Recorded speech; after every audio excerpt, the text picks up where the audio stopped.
This is Tessa. She's my 18-month-old female French Bulldog. French Bulldogs tend to snort. They snore, and she does sleep in bed with me. If you don't want a dog that does that, a French Bulldog is not for you.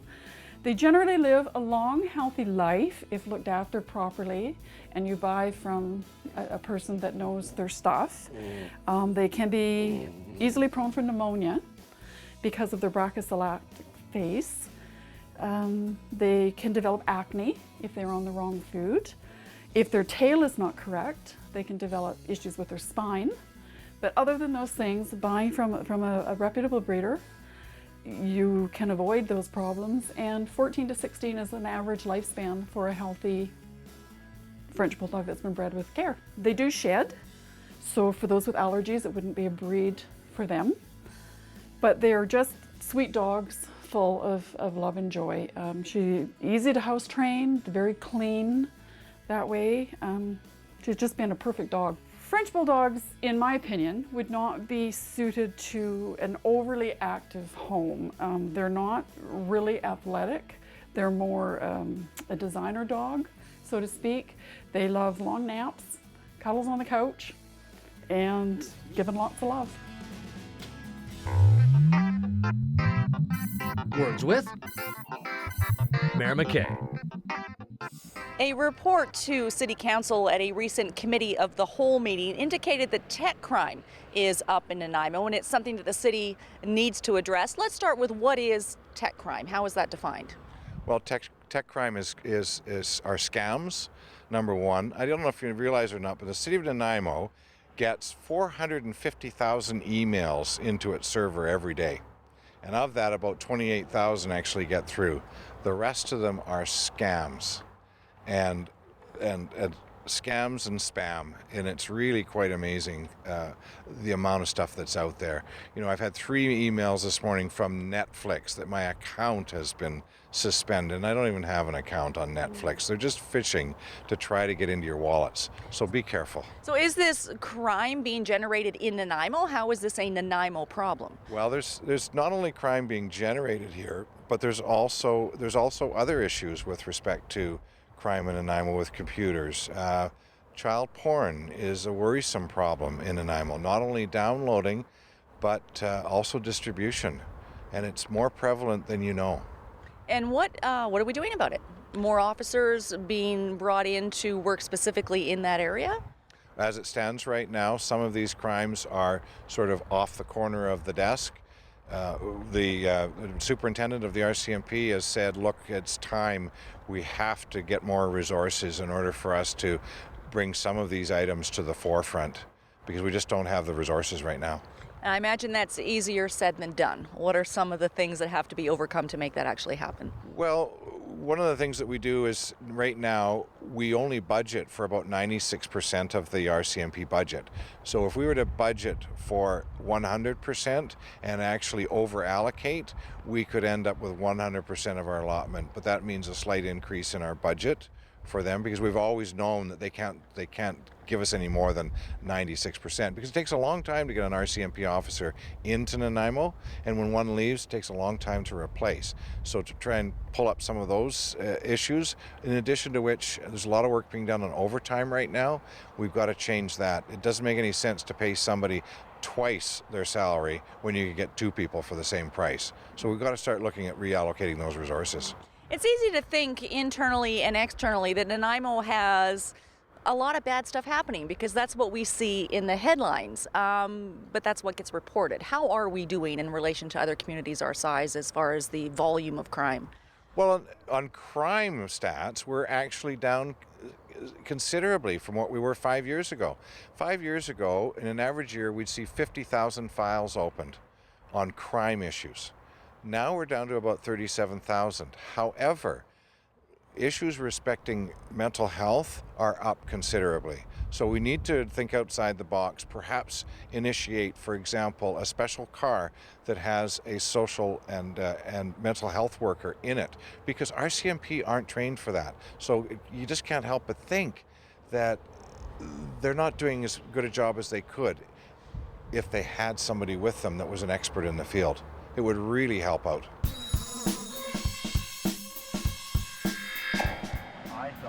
After the great success of last year's report and survey, the Nanaimo Foundation is pleased to be in the midst of producing the second Vital Signs report for Nanaimo. The same team from last year is back together.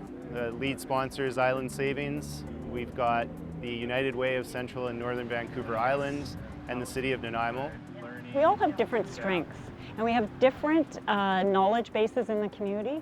And so what we found working with our partners in Island Savings in that first round last year was, we were talking about indicators, making decisions about which ones we should prioritize in the report. And it opened up an ongoing dialogue about what are the social trends, what are the issues around the economy, and how we should be working as funders to invest in that. So the Nanaimo Foundation produces the Vital Signs report because it's a great resource for the entire community. It brings together existing information into an easily readable format, and it's a document that can be a go-to for nonprofits, for businesses, for government, for individuals, and the foundation itself uses it to guide its donors in their giving. It really sparked our citizens to talk about issues that maybe they weren't talking about before. So they went, oh, you're kidding, those are the indicators? What are we doing about it? How can I help? We just saw it as a great place to spark conversation and action. So the role of the survey is a very important part of the overall report. We're looking for input from the public on how they feel about the different issue areas that are in the Vital Signs report. I really encourage all of our community partners and all the nonprofit agencies in town to fill out the survey because you have valuable information and opinions that we need to hear in the Vital Signs report. So it's currently live until August 12th. We've had great feedback so far, great involvement, and we're looking for as many people to respond as possible. It's located on the Nanaimo Foundation website at nanaimofoundation.com.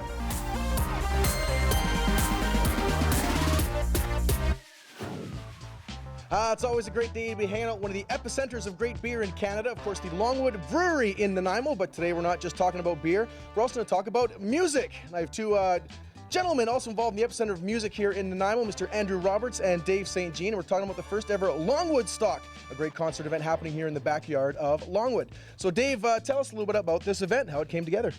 So Longwoodstock kind of started, me and Andrew Roberts and I wanted to put on a music festival in Nanaimo, just sort of a one-day thing. And then Harley of Longwood Brewery said he wanted to have a party in his backyard, so we thought, hey, why don't we put our festival in Longwood Brewery's backyard? We've always loved to have a concert here at the brewery, and the way things are going with microbreweries these days is it's nice to get people around, introduce them to the brewery, and let them see what goes on around here.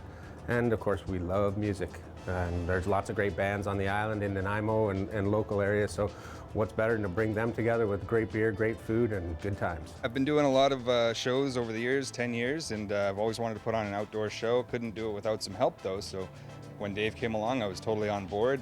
We've got some great talent. Vince Vaccaro, our headliner of the show, one of our headliners actually, he's phenomenal. He's been to Nanaimo before, sold out shows at the Queens, and yeah, I can't wait for him.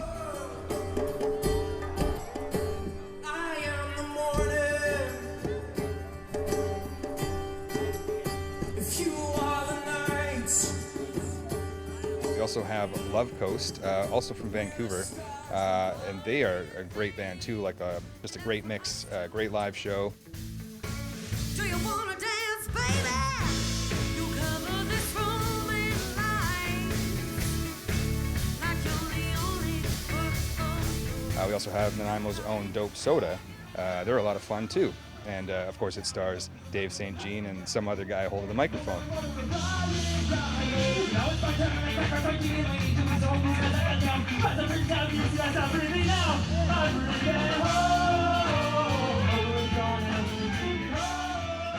Awesome. So we were talking great weather, talking about great music. Dave, what else can people expect here at the first Longwoodstock? So there's going to be all sorts of fun things going on. I mean, not to mention the beers that are going to happen here. Well, we don't want to break any secrets, but we've had a couple good seasonals come over the past. We're going to bring back the Super G, our ginseng ginger beer, great hot weather summer beer. We've got the raspberry ale. We've got Marydale cider coming up. They're going to bring our house cider and one of their berry ciders as well. We've got our cool extra ale, and who knows what else. There's also going to be some food vendors on board. I know I could say Mambo's Pizza will be here with slices of pizza. The Longwood Brew Pub will be serving up some food. The Donut Hut will have some fancy donuts as well as some freezies, which I think is going to be pretty awesome. I've always been a big fan of music. Never been quite a good musician myself. You know, I like to sing in the shower and that sort of thing, but what can I do other than support musicians and bring music to other people? That's been a love for all of my life. So. It is important to remind folks the concert is not at the Brew Pub at Longwood Station. It is at the Longwood Brewery on Boxwood Road in Nanaimo. So it's 19-plus events. How do these 19-plus folks go ahead and get their tickets? They can get them from Lucid, Desire Tattoo, The Dog's Year.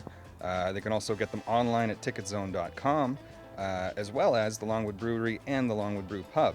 You can get advance tickets, which are going to be cheaper than tickets at the door. So you're going to want to get them soon before they sell out.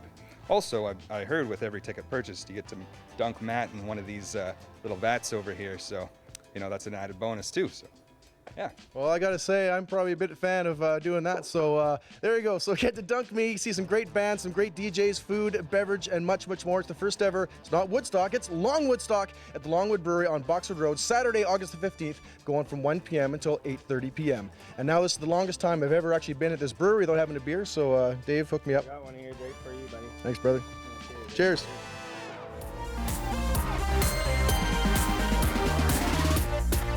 More bands are still being added to Longwoodstock, which is a fundraiser for the Soroxman Service Club of Nanaimo. And just a little backstory here on the Hulk. If his head looks a little low, it's because it fell off just hours before final judging. There was some rain and some wind that we experienced, and his head fell off. So the sculptor had to sort of make some adjustments, and despite that, he did place, I believe, third place. So good for him.